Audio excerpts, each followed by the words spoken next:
मित्रांनो नमस्कार. आजच्या भागामध्ये आता सगळेजण जेवायला बसलेले असतात आणि आता इकडे ज्या मम्मी साहेबांते आहेत ते सगळेजण जेवत असतात. मंजूची आई तिथे भाजी घेऊन येत असते. तेवढ्यात जी सपना आहे ती मध्येच पाय आडवा घालते.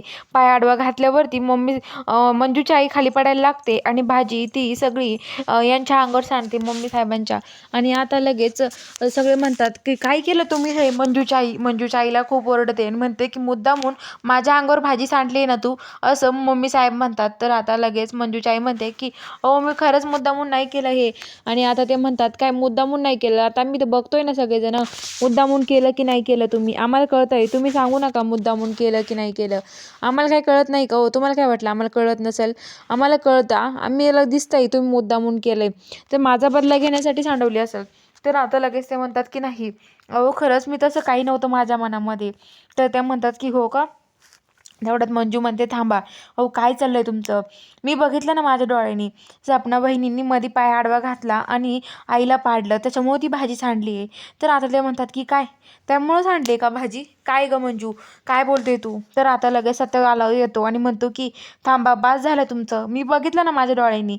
अहो तुम्हाला दाखवू का? कॅमेऱ्यामध्ये रेकॉर्ड झालंय ते.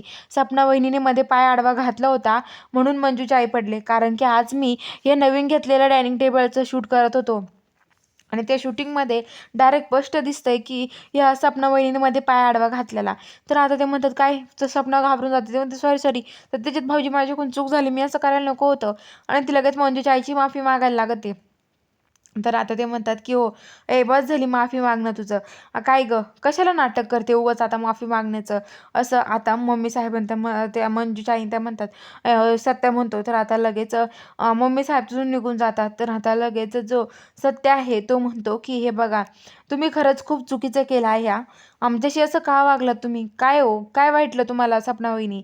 तर आता लगेच सत्या मंजूच्या आईजवळ येतो आणि म्हणतो की खरंच सॉरी आई, आमच्यामुळे तुम्हाला त्रास झाला.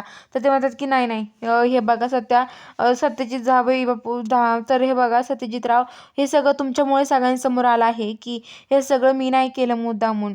त्यामुळं तुमचं आभार मानले पाहिजे असं म्हणते. आणि आता लगेच ते म्हणतात की तसं काही नाही. आता लगेच आता सत्य म्हणतो की मी कॅमेरा वगैरे काही नव्हतं लागलं, पण यांनी त्यांची चूक तशी मान्य केली नसती ना त्यामुळं.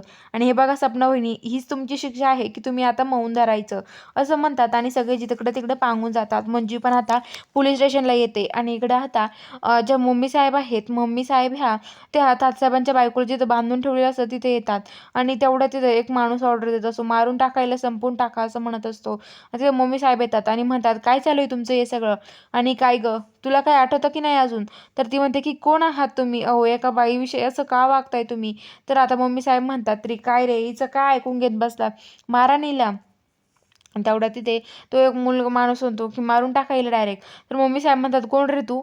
तर ते म्हणतात की हेच ना मम्मी साहेब, तुमच्या सुनाला किडनॅप केलं. तर मम्मी साहेब चप्पल काढतात आणि त्याच्या तोंडात हाणतात. आणि आता ते मम्मी साहेब सांगतात की यांना दुसरीकडे कुठेतरी गायब करा आणि याला कळू नका देऊ असं म्हणतात. आणि आता ज्या मम्मी साहेब आहेत त्या मम्मी साहेब आता घरी येतात.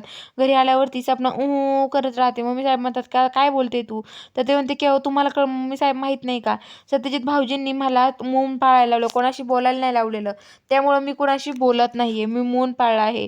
मी तुमच्याशी असं बोलू शकत नाही ना स्पष्ट त्यामुळं. तर मम्मी साहेब म्हणतात बरं ठीक आहे, काय म्हणणं आहे तुझं बोल सपने. तुम्ही केलं का मम्मी साहेब गायब तात्यासाहेबांच्या बायकोला का येतील अजून?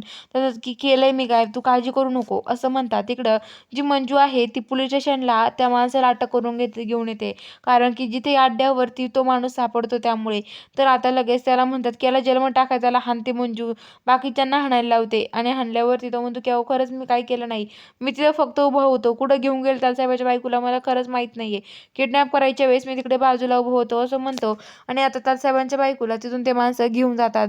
बघूया आता पुढील भागात काय घडतं. बघायला चॅनलला सबस्क्राईब करा.